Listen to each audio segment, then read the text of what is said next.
Hey everybody, just a quick update on my big barrel large yellow heritage tomato plant cuttings, where the plant didn't give me any tomatoes that I could save seed from over summer. Due to not having a home of our own at the time, waiting to get into our spot where we live now. So this is the sad little thing that's been waiting for some roots. The other one I showed you didn't have a lot on top, but it had a lot of roots. These ones don't have a lot of roots, but they've got things on top going on. And I'm going to put one in its own pot, each in their own pot, because I don't want to have to shock the poor little things and make it so that they're struggling, because they're struggling for nutrients with their little buddy in the same pot. Often I do that just to save some pots, save some potting mix, that sort of thing. So we've covered the roots that are there.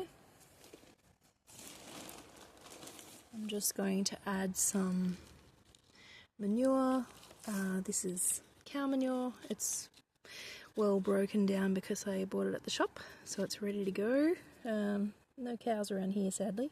And now with a bit more potting mix on top of that. I'm just using really inexpensive potting mix here.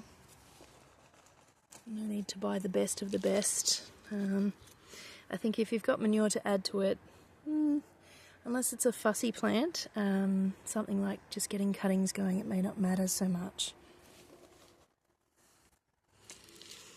So if you've seen my other videos on cuttings for tomatoes, you'll know that they root right up the stem if they're in contact with damp soil or water. So I just put the manure where the roots are, a little bit above, so that when it waters, when I water them, the water goes through the layer of manure and then onto the roots. So, it's not rocket science, but perhaps it will help. So now I'm looking at the foliage here. Some of it could go mildew, and that's actually crunchy. I'm not sure if you can hear that. This little bit is not so bad. I'm just going to chop its head off. Excuse the visual there. And maybe it'll grow some more. What I really want it to do is grow roots. This one, there's a bit more hope. They're not crunchy. So we've got this little shoot here, which might be the thing that saves the plant. And this top here, I was happy to get the top of the branch of the old plant. So that may be good as well, but I'll keep as many leaves as I can just for the sake of the shape. Maybe we can fix that later. So give them a good watering in at this stage, and make sure the water starts dripping out the bottom. And I'm going to put them in my greenhouse outside because I really don't have space inside, with the occasional grandkitty running around and that sort of thing. But I'll keep an eye on them and I'll give you an update. And I have 3 of these cuttings now.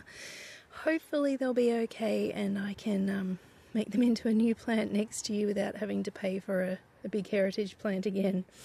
Thanks for watching. Hope you're having fun in the garden. See you next time.